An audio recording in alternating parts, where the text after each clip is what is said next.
Wales coach Rhian Wilkinson used her team's painful 6-1 defeat to England to issue a passionate call for more sporting opportunities for girls as the gulf between the two nations was laid bare in Lens on Sunday.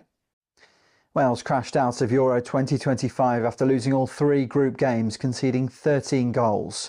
While Wilkinson praised England's thorough and deserved victory, she underlined the urgent need to build a stronger sporting infrastructure back home. "I need to get back to Wales and keep pushing for opportunities for young girls in all sports," she said. Wilkinson pointed to England's post-Euro 2022 progress, referencing London-born defender Lottie Woburn-Moy, who helped lead a successful campaign to guarantee equal access to football for girls in schools.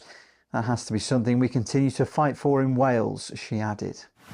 That's what I ask of this team, is that they make sure that they stick together as a team and just are around each other for a while, and then bigger life decisions can be made in the future.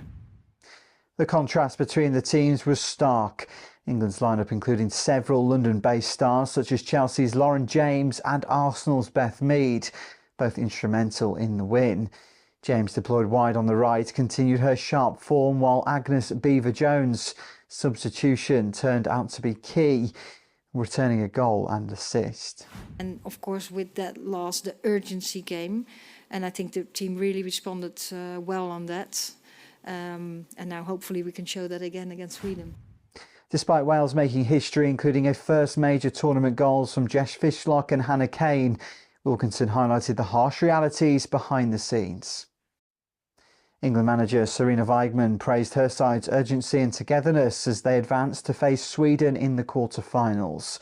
While England look ahead, Wilkinson hopes this tournament marks a turning point for girls in sport in Wales. If the legacy of Euro 2025 is to mean anything beyond medals and scorelines, it must be measured in access, opportunity and the future of these players it inspires.